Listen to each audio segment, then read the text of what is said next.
একটি অদৃশ্য ব্যাধি আমায় ক্রমাগত গ্রাস করছে।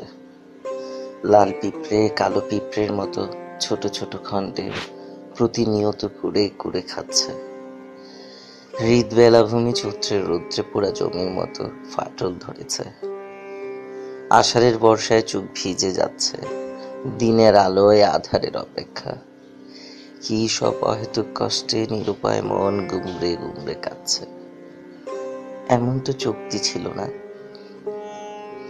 তবু তীক্ষ্ণ ক্লেশে 10টি বসন্ত ভিজেছে দু চোখ। চিৎকার করে কাঁদতেও পারছি না, চাইলে কাউকে বলতেও পারছি না। চোখে বোবা অশ্রুর চাষ হচ্ছে। বেহায়া মন তবু রোজ একটি করে চিঠি লিখছে। দীর্ঘশ্বাসের অভিযোগগুলো বাতায়নে রোজ তোমার চিবুক আলতো করে ছুঁয়ে আসছে। তুমি ঠিক আন্দাজ করতে পারছো, তবে অস্ত্র জলে লেখা তাই পড়তে পারছো না। অনুরোধ করছি, নিজেকে আর বন্দী করে রেখো না শূন্য ঘরের মূল্যহীন বারান্দায়। যেখানে ইচ্ছে হেঁটে এসো, দীর্ঘশ্বাসকে সমবেদনা জানিয়ে উন্মুক্ত শীতলতায়।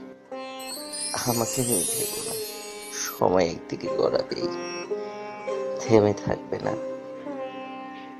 ঠিক সময় হলেই চিঠি পাঠাবো।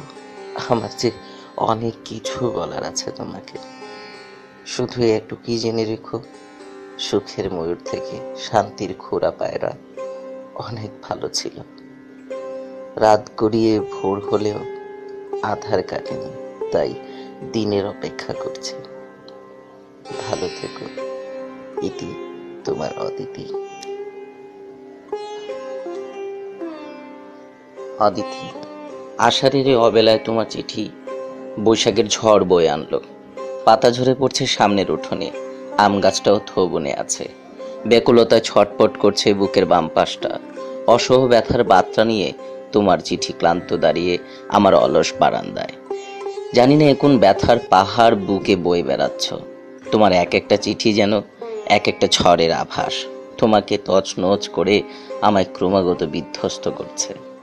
এমন তো সময় আমার কি করা উচিত? আমি কি বা করতে পারি? আমি যে কিছুই ভেবে উঠতে পারছি না।